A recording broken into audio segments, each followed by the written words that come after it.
Morning YouTube, this is Zipdisk01. First of all, I'd like to give a massive thanks to Timey2Wimey, Time Lord, for providing an intro to my KISS Players videos, my Defending the Indefensible series. Thank you, sir. I really appreciate it. But what brings us here today is a review. I'm doing a review of a figure I picked up at AnimeFest, and this is a figure I've been looking for a while in either of two incarnations.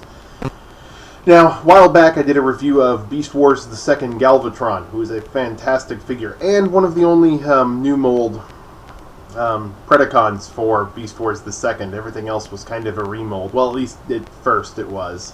There are a few other figures that come later that are new molds. But I'm going to do his brother next. Galvatron has a brother. You know how that nebulous way that Transformers have siblings. And his brother is Megastorm. Yes, I know what you're thinking. Hey, isn't that a G2 Megatron? No. This is Beast Wars II Megastorm, who transforms into a tank. The Predacons who come to the planet Gaia at the beginning of Beast Wars II are all in vehicle mode. In fact, the only one who takes on a beast mode at first when they get to the planet is Galvatron, but he is overloaded by the process and knocked unconscious for a few episodes, which leads this guy to take over. Galvatron is the great Emperor of Destruction. This is the Duke of Destruction, Megastorm, his brother, who is, yes, almost exactly the same as G2 Megatron, minus the electronics, and with the addition of these things on the side that say Destron, and have the Predacon logo as opposed to a Decepticon logo. Also, he has a Predacon rub symbol down at the bottom here,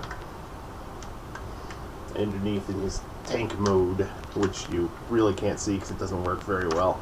But yes, he still has the same basic gimmicks, oops, the cannon goes up, as the original G2 Megatron, which means he's got this firing cannon thing, which doesn't work very well because, well, I've got all the missiles loaded in and sometimes they jam.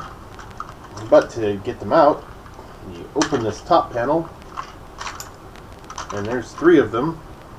The 4th one is lodged in the barrel. So let's see if with one missile I can fire it perfectly. Whoops. That does happen a lot, especially in this mode. Nope. Doesn't want to fire. Oh well. Came with all the missiles. I've got all 6 of the missiles. 2 of them are stored in these down here. But for now I'll take the missiles out. Megastorm is a bit more practical than his brother. He has plans that are more realistic, whereas his brother Galvatron has far-ranging and sometimes bizarre plans. In fact, when Galvatron starts going after the Angulmus energy, which we all know is actually the life force of Unicron, but they didn't know that at the time, Megastorm begins plotting against his brother because he considers his plans to be ridiculous, unrealistic, and insane. Someone realizing that Galvatron is insane and plotting against him is not a bad idea, because we all know that just taking the name Galvatron pretty much makes you crazy. He's a nice little tank. I mean, I like this tank mode. It's very nice and tidy. Turret doesn't turn, which is kind of sad, but this goes up and down, which is a bit unrealistic for a tank. I'm pretty sure it's a Leopard tank. I could be wrong. Now, in the Japanese cartoon, his voice actor was Takashi Matsuyama. Now, Takashi Matsuyama has been in many things. He was Megastorm and Gigastorm in Beast Wars II. He was Rockbuster in Beast Wars Neo. And he was God Magnus in Car Robots, which is the Japanese version of RID. He's also been in several non-Transformers projects, including Heroic Age, Haunted Junction, Digikara, Jubei-chan, Kodomo no Omocha, Maytel Legend, Peacemaker Kuragane, Sadamitsu the Destroyer, Samurai Deeper Ko, Senkaiden, Hoshin Engi, Shuratoko no Toki, and the Silent Mobius TV series. He's gotten around a bit. Interesting guy, but Megastorm is who we're here to focus on. Now he comes with a little gun right here, which I'll show you when I get into robot mode where this goes. But let's transform him. He transforms exactly the same as G2 Megatron. In fact, he has the exact same color scheme as G2 Megatron. They didn't even really try much. But considering this is probably the only release this mold saw in Japan, it was a new mold for them. One more thing, there's a battery cover here, but all the electronics have been removed. So this was covered by a green sticker. Somebody removed it before I got it, because this is a used toy. But, transformation-wise, These panels on the bottom, you open these up. They're kind of stiff at times. You open these up, you flip his legs around like this, and they clip in right there. There's a little clippy thing that you can clip them in so they stay right in place. One of these clips really likes to work, and the other one on this side, well, it worked for once. But he's got missiles stored in here. He's got an extra missile stored on each side. So you've got storage for his 2 extras, which is good. Trying to find him with all of the missiles is the hard part. They're the most easily lost accessory in the whole package.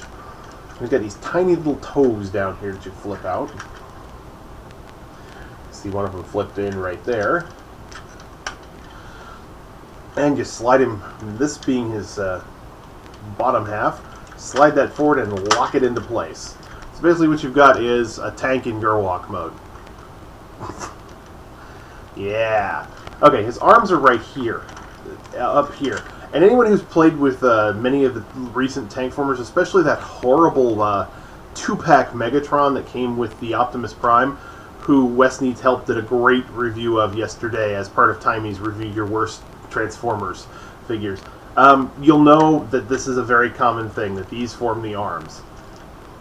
Same thing happens on G1 Quake, by the way. It's very common to make the turret form the arms on a tank former. But in this case, you turn the arm around, this part of it around, and you can bend it at the elbow, which gives him much more convincing hands. Bring it down, bring this side down, do the same thing. Whoops, I flipped that around before I even brought it down. Oh well. And you've got his arms. So right now he's a robot with a tank for a head. Now he's got this massive chest, and that might be a drawback to some, but I think it makes him look beefy and cool. Take this right here, turn to the side, and watch this. A little bit of early automorph. His head comes up. And yes, that is a Megatron head if I ever saw one. But remember, this is Megastorm from Beast Wars 2. Nice figure, not much in the way of articulation. The arm just go around 360. He bends at the elbow. I mean, he can bend at the knee if you flip these back open. But I like the way these are closed to hide the empty gaps back there where his legs went. I like that. It's a very tidy thing. The cannon still fires in this mode as much as it ever does. And you can take this tiny little puny gun of his and stick it in his hand. Which makes no sense to me, because when you've got this giant frickin' death cannon sitting on your shoulder, why do you need a tiny little pea shooter gun? I don't know. It's all in all a very cool figure, and I'm beginning to watch Beast Wars 2, and though it is very childish, the Japanese had this way of turning the Beast Wars series into a very silly thing. Even the dub of our version of the original Beast Wars that they got over there turned everything really silly and very strange. Silverbolt has a totally wrong voice, and Airrazor's a guy, so go figure that one out. But here we go. This has been my review of G2 Megastorm, who I picked up at AnimeFest. Great toy. He came in a 2-pack with Apache, who transforms into a Mandrill.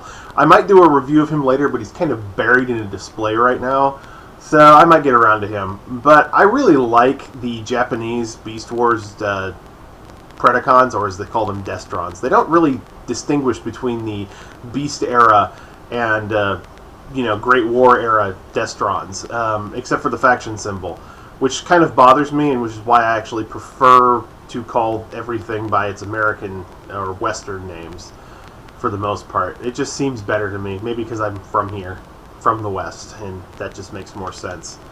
But I like him, and the sticker up here, as I showed you if you saw my video from AnimeFest, on one side says Big Stick, and on the other side says Peace Through Tyranny, which is actually G2 Megatron's motto.